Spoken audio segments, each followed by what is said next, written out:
और आज भी हम इजी टू मॉडरेट लेवल के क्वेश्चन को देखेंगे और हर एक ऑप्शन को अच्छे से डिस्कस करेंगे ताकि एक क्वेश्चन से मल्टीपल क्वेश्चन सॉल्व कर सकें। तो वीडियो को स्टार्ट करने से पहले जो भी फर्स्ट टाइम चैनल पे विजिट किए चैनल को सब्सक्राइब कर लेना ताकि वीडियो का नोटिफिकेशन आपको जल्दी मिल सके।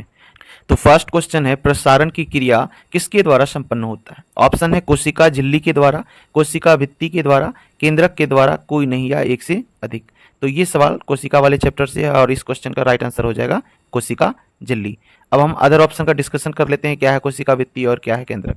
जो सेल होते हैं, ठीक है, सेल के बाहर एक आवरण पाया जाता है जिसे कि कोशिका झिल्ली कहते हैं, और जो कोशिका भित्ति होते हैं वो केवल प्लांट सेल में पाए जाते हैं। प्लांट सेल जो होते हैं उसमें पाए जाते हैं कोशिका भित्ति। बट जो कोशिका झिल्ली होते हैं और जो केंद्रक है वो प्लांट सेल रहे चाहे एनिमल सेल रहे, दोनों में पाए जाते हैं। इनका थ्योरी हमने डिस्कशन यहाँ पे प्रिंट कर दिया, आप इसका स्क्रीनशॉट ले सकते और इनसे रिलेटेड बहुत सारे क्वेश्चन सॉल्व हो जाएंगे। तो जो कोशिका झिल्ली है उसके बारे में पॉइंट आउट किया है कि कोशिका झिल्ली में एक लिपिड बाइलेयर होता है जो अर्धपारगम्य होते हैं, और जो अर्धपारगम्य होते हैं ना, इसी वजह से जो होते हैं ये परासरण की विधि करने में हेल्प करते हैं कोशिका झिल्ली, ठीक है। और ये कोशिका झिल्ली जो होते हैं कोशिका में प्रवेश करने और बाहर निकलने वाली सामग्रियों के परिवहन को नियंत्रित करती है। और जो कोशिका भित्ति होती है वो किस में पाए जाते हैं? पौधे वाली यानी प्लांट सेल में पाया जाता है। तो पौधे की जो कोशिका भित्ति होती है उन्हें निश्चित आकार, पौधे जो निश्चित आकार कौन प्रदान करते हैं? ये कोशिका भित्ति प्लांट कोशिका में, ठीक है। शरीर और कठोर प्रदान करती है, यानी कठोरता कौन प्रदान करती है? ये कोशिका भित्ति, ठीक है, प्लांट वाले सेल में। इसीलिए उसके जो छाल वगैरह होते हैं प्लांट कोशिका के, वो देखिएगा काफी सख्त होते हैं, ठीक है। इसकी जो कोशिका जो भित्ति होती है, कोशिका भित्ति से जल की हानि को रोकने में भी मदद करता है। यानी जो कोशिका भित्ति होती है, जो वाष्पोत्सर्जन की प्रक्रिया में जल की हानि होती है उसको भी रोकने का काम ये करता है कोशिका भित्ति। केंद्रक क्या है? केंद्रक में प्रोटीन और आरएनए का संचय होता है। जो केंद्रक होते हैं इस प्रकार गोल कोशिका में पाए जाते हैं, इसमें बहुत सारे क्या पाए जाते हैं? प्रोटीन और आरएनए का संचय रहता है, डीएनए भी रहते हैं, ठीक है। डीएनए, आरएनए, प्रोटीन सबका संचय रहता है, और इन्हीं डीएनए में जो होते हैं आनुवंशिक सूचना रहते हैं, और वही आनुवंशिक सूचना एक पीढ़ी से दूसरी पीढ़ी में जाता है। कोशिका विभाजन में ये भाग लेता है। जो केंद्रक होते हैं ये कोशिका विभाजन में भाग लेते हैं, राइबोसोम का जनन करता है। उसके बाद ये केंद्रक और अन्य जीवित कोशिकाओं के बीच आनुवंशिक गुणों का आदान प्रदान करता है। क्यों आदान प्रदान करता है? तो जो डीएनए होता है इसी में होते हैं आनुवंशिक सूचना, और ये एक से ये माता से उसके बच्चों में जाता है, तो इस प्रकार गुणों का आदान प्रदान होता है। तो इसमें केंद्रक की अहम भूमिका होती है। चलते हैं अगले प्रश्न की ओर। अगला प्रश्न है कि दूध प्रोटीन को पचाने वाला एंजाइम है। ऑप्शन है pepsin enzyme, trypsin enzyme, rennin enzyme, कोई नहीं या एक से अधिक। तो इस क्वेश्चन का राइट आंसर हो जाएगा आपका रेनिन, क्योंकि दूध को पचाने की बात कर रही है, ठीक है। दूध में होते हैं प्रोटीन, तो सिंपली अगर प्रोटीन कहता तब हम लोग क्या बोलते हैं? पेप्सिन और ट्रिप्सिन बोल देते हैं, ठीक है। जो पेप्सिन होता है ये कहाँ होते हैं? जो स्टोमक होते हैं उसी में ये ट्रिप्सिन नाम के एंजाइम निकलते हैं गैस्ट्रिक ग्लैंड से, ठीक है। गैस्ट्रिक ग्लैंड से जो ट्रिपेप्सिन नाम के एंजाइम होते हैं ये प्रोटीन को किस में बदल देते हैं? पेप्सिनोजेन में बदल देते हैं प्रोटीन को। और जो पेप्सिनोजेन होते हैं जब उसका पूर्ण रूप से पाचन होते हैं छोटी आंत में, तो क्या करते हैं? कौन से एंजाइम? यही ट्रिप्सिन जो है मदद करते हैं और प्रोटीन को किस में तोड़ देते हैं? एमिनो एसिड में तोड़ देते हैं, ठीक है। इस प्रकार प्रोटीन का पूर्ण पाचन होता है। लेकिन वो सिंपल प्रोटीन के लिए था, जो दूध वाले प्रोटीन होते हैं उसका पाचन कौन करते हैं? तो ये रेनिन नाम के एंजाइम करते हैं दूध का पाचन, ठीक है। दूध में होते हैं केसिन प्रोटीन, और केसिन को ये पाराकेसिन में बदल देते हैं, पाराकेसिनेट में बदल देते हैं। चलते हैं अगले प्रश्न की ओर। अगला प्रश्न है कि पौधे में सबसे ज्यादा वाष्पोत्सर्जन किस भाग से होता है? ऑप्शन है रंध्र से, क्यूटिकल से, वातरंध्र से, या कोई नहीं या एक से अधिक।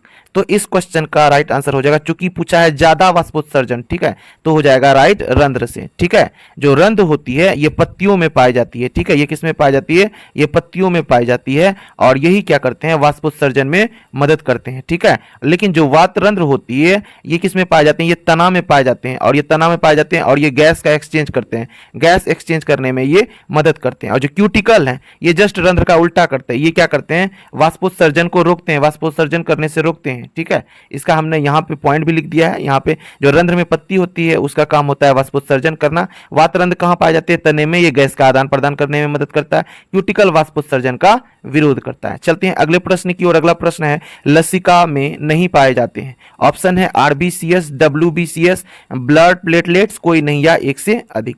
तो इस क्वेश्चन का राइट आंसर हो जाएगा आरबीसीएस, क्योंकि लसिका जो होते हैं इसमें आरबीसी नहीं पाए जाते हैं, हाँ लेकिन डब्ल्यूबीसी और प्लेटलेट्स पाए जाते हैं। ठीक है, अब हम ब्लड के बारे में थोड़ा सा डिटेल से देख लेते हैं। जो ब्लड है, ब्लड में जो नॉर्मली 55% प्लाज्मा होते हैं, जैसा कि हमने बहुत बार डिस्कशन करा चुका हूं, और 45% अन्य पदार्थ होते हैं। उसी 45% में जो होते हैं आपके 3 प्रकार के ब्लड सेल्स पाए जाते हैं। एक होते हैं डब्ल्यूबीसी, ठीक है, ऊपर वाले जो बॉक्स बने हैं वो डब्ल्यूबीसी सारे हैं इसमें। एक होते हैं आरबीसी, ठीक है, RBC red blood cell, WBC white blood cell, और ये होते हैं प्लेटलेट्स। ठीक है, जो डब्ल्यूबीसी हैं उसी के ये टाइप्स हैं, मोनोसाइट्स, लिम्फोसाइट, न्यूट्रोफिल्स, एसिनोफिल्स और बेसोफिल्स, सबका यहाँ पे डायग्राम है। जो लिम्फोसाइट होते हैं इसमें ही 2 प्रकार के लिम्फोसाइट होते हैं। ठीक है, एक होते हैं T4 लिम्फोसाइट, ठीक है, और आरबीसी को दूसरा नाम मतलब साइंटिफिक नेम क्या है, इरिथ्रोसाइट, जबकि डब्ल्यूबीसी का नाम है ल्यूकोसाइट। ठीक है, ल्यूकोसाइट। और जब ब्लड कैंसर होता है तो उसे हम ल्यूकेमिया बोलते हैं। ठीक है, क्योंकि ये डब्ल्यूबीसी में अनचाहा वृद्धि होने लगता है, इसीलिए उसे हम ल्यूकेमिया बोलते हैं। और जो आरबीसी होते हैं उसको बोलते हैं इरिथ्रोसाइट। ठीक है, और जो प्लेटलेट्स होते हैं उसको प्रोथ्रोम्बोसाइट बोलते हैं। ठीक है, प्रोथ्रोम्बोसाइट्स बोलते हैं। तो तीनों का साइंटिफिक नाम जान गए, डब्ल्यूबीसी का ल्यूकोसाइट, आरबीसी का इरिथ्रोसाइट और प्लेटलेट्स का प्रोथ्रोम्बोसाइट।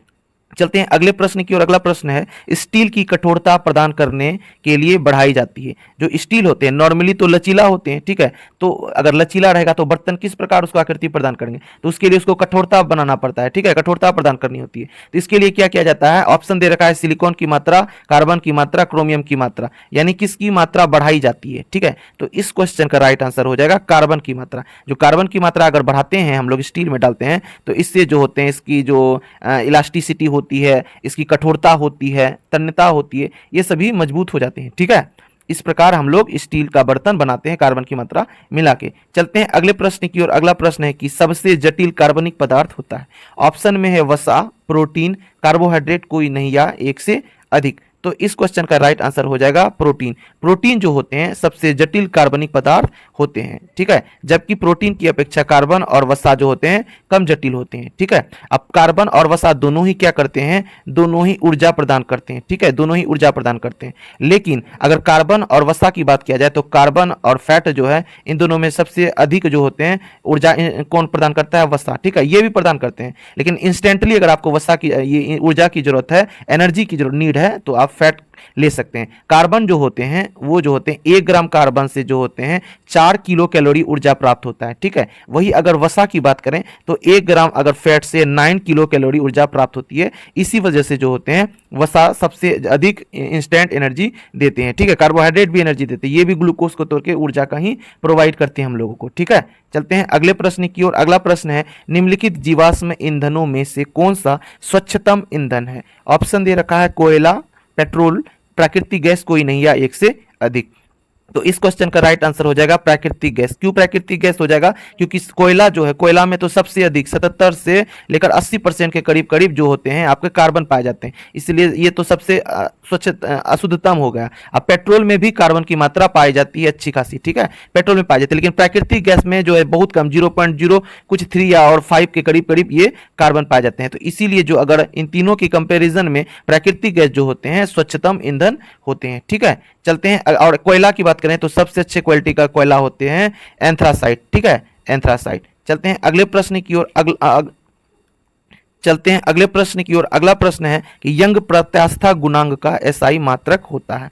ठीक है, ऑप्शन है न्यूटन पर मीटर स्क्वायर, डाइन पर सेंटीमीटर, मीटर पर सेकंड, कोई नहीं या एक से अधिक। तो इस क्वेश्चन का राइट आंसर हो जाएगा, क्योंकि यंग प्रत्यास्था गुणांक पूछा गया है तो इसका होता है न्यूटन पर मीटर स्क्वायर। ठीक है, इसको इस प्रकार भी लिख सकते हैं Nm-2। ठीक है, तो इस क्वेश्चन का राइट आंसर हो जाएगा न्यूटन पर मीटर स्क्वायर। और ये जो डाइन पर सेंटीमीटर होते हैं, ठीक है, डाइन पर जो सेंटीमीटर होते हैं ये होते हैं आपके पृष्ठ तनाव यानी सरफेस टेंशन का एसआई यूनिट। और मीटर पर सेकंड जो होते हैं वेग के होते हैं, वेग और चाल के होते हैं ये मीटर पर सेकंड स्क्वायर। ठीक है, सॉरी मीटर पर सेकंड। और इसको अगर इस प्रकार ऊपर लेके जाए तो ms-1 भी लिख सकते हैं एसआई। ठीक है, मीटर पर सेकंड वेग के होते हैं। चलते हैं अगले प्रश्न की ओर। अगला प्रश्न है, लोलक की कला विधि किस पे निर्भर करती है? ऑप्शन है द्रव्यमान के ऊपर निर्भर करती है, लंबाई के ऊपर निर्भर करती है, समय के ऊपर निर्भर करती है, कोई नहीं या एक से अधिक। तो इस क्वेश्चन का राइट आंसर हो जाएगा लंबाई के ऊपर निर्भर करती है, क्योंकि हमने प्रीवियस क्वेश्चन में भी ये डिस्कस करा रखा है कि जो लोलक होते हैं यानी आवर्त काल का लेना देना है लोलक से, ठीक है।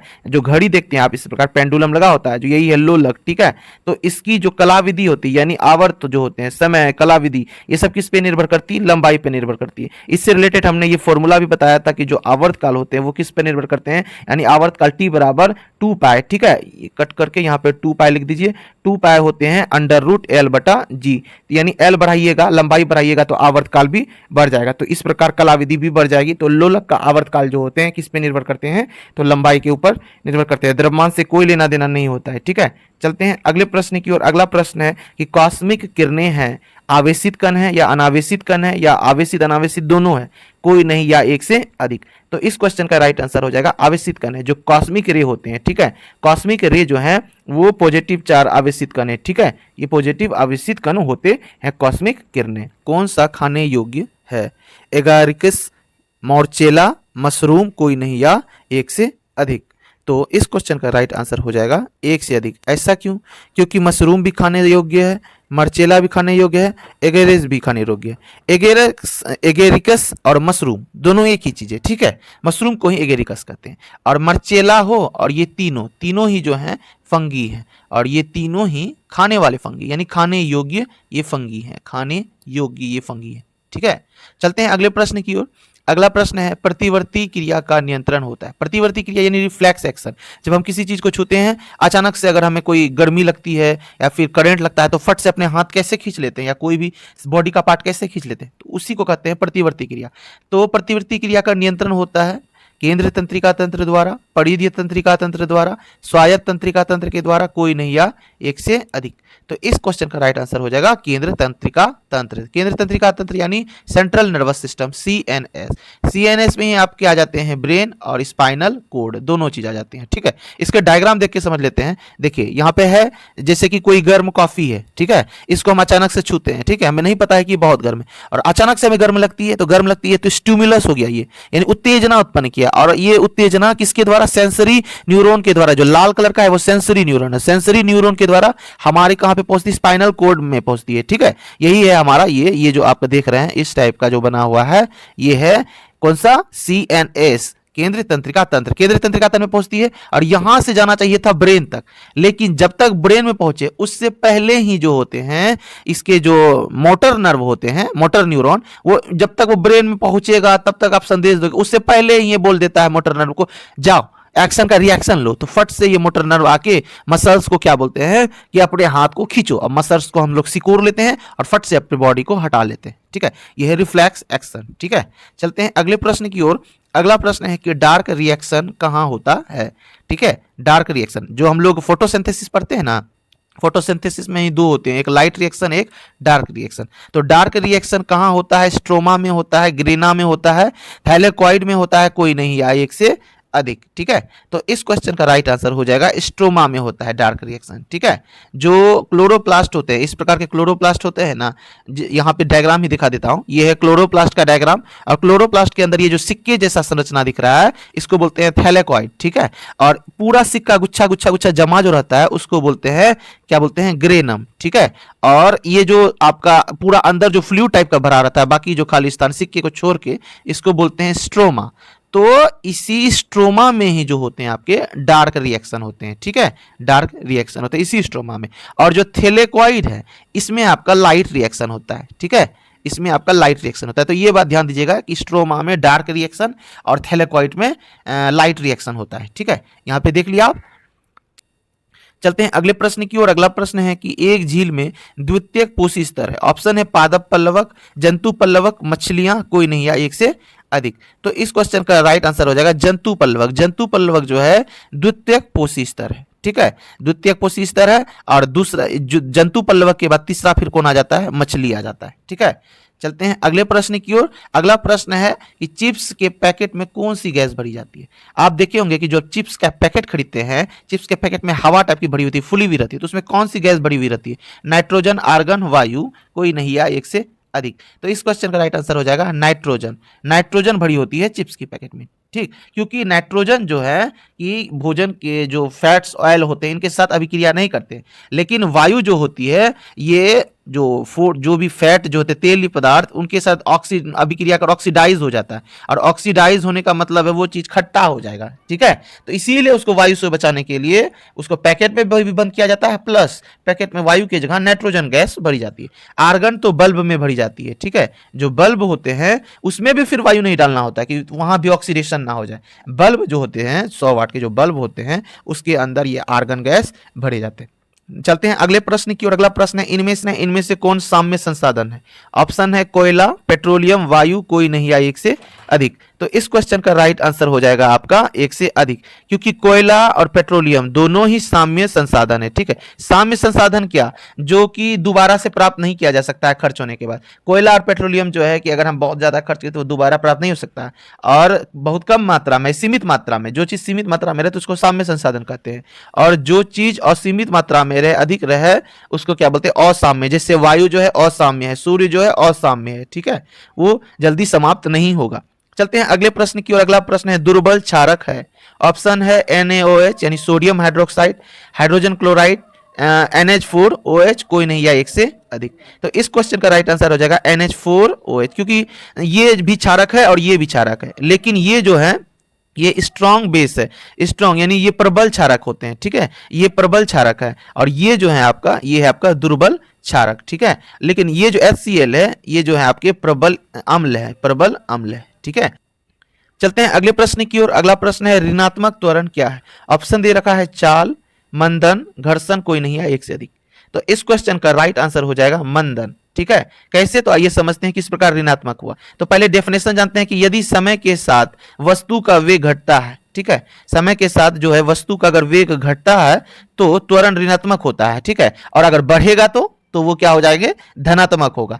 ठीक है, अगर ऋणात्मक होगा तो उसे मंदन कहते हैं। तो यहाँ समय के साथ, जो इस वाले डायग्राम में समय के साथ जो होते हैं त्वरण, समय के साथ जो है वस्तु का वेग बढ़ रहा है, देखिए वस्तु का वेग बढ़ रहा है, और यहाँ पे जो है समय के साथ वस्तु का वेग घट रहा है। तो अगर वेग घट रहा है तो ये ऋणात्मक हो जाएंगे, यानी ऋणात्मक त्वरण, और अगर वेग बढ़ रहा है जैसे यहाँ बढ़ रहा है तो पॉजिटिव त्वरण। अगर ना घट रहा है ना बढ़ रहा है, अगर एक समान है तो उसे कहते हैं जीरो त्वरण। ठीक है, वो जीरो त्वरण हो जाएगा। चलते हैं अगले प्रश्न की ओर। अगला प्रश्न है कि धातु के अपद्रव्य को अपघटनी विधि द्वारा हटाने पर, ऑप्शन है अशुद्ध एनोड पर, शुद्ध कैथोड पर, शुद्ध एनोड पर, कोई नहीं या एक से अधिक। ठीक है, तो इस क्वेश्चन का राइट आंसर हो जाएगा एक से अधिक। क्यों एक से अधिक? क्योंकि ये भी सही है और ये भी सही है। अब देखिए विद्युत अपघटनी विधि क्या है? जो हम किसी एक बकेट में जो इलेक्ट्रोलाइट लेके यानी केमिकल्स लेके और एक एनोड और एक कैथोड लेके उसका विद्युत अपघटन करते हैं, तो जो होते हैं कि जो अशुद्ध धातु होते हैं वो एनोड पर प्राप्त होते हैं और शुद्ध धातु कैथोड पर प्राप्त होते हैं। ठीक है, अपद्रव्य को दूर, धातु के अपद्रव्य को दूर करने का यही एक अच्छा विधि है। इसको डायग्राम से भी समझ सकते हैं। तो देखिए यहाँ पे डायग्राम है, इस पे एक कैथोड का रड लेते हैं और एक एनोड का रड लेते हैं। विद्युत अपघटन किया जा रहा है किसका? तो CuSO4 का। तो जब से ही विद्युत प्रभावित करेंगे तो जो शुद्ध धातु है इस कैथोड पर प्राप्त हो जाएगा। ठीक है, शुद्ध तांबा, और एनोड पर अशुद्ध तांबा। ठीक है, और अशुद्धियां कुछ जो और भी रहेगी वो नीचे जमा हो जाएगी एनोड पंख के रूप में। ठीक है, और यही है अपद्रव्य। ठीक है, तो इसीलिए इस विधि को क्या कहा था हमने कि किस विधि से अपघटनी द्वारा हटाने पर क्या होगा, तो ये दोनों ही राइट आंसर था।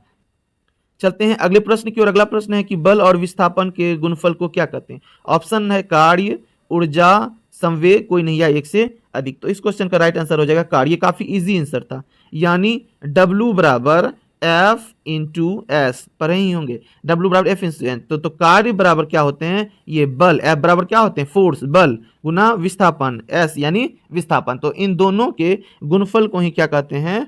कार्य कहते हैं। ठीक है, तो ये आज का आखिरी प्रश्न था, और इसी तरह के MCQ सीरीज कंटिन्यू करने के लिए चैनल को सब्सक्राइब करके बेल आइकन को प्रेस कर लें ताकि वीडियो का नोटिफिकेशन आपको मिल सके। और वीडियो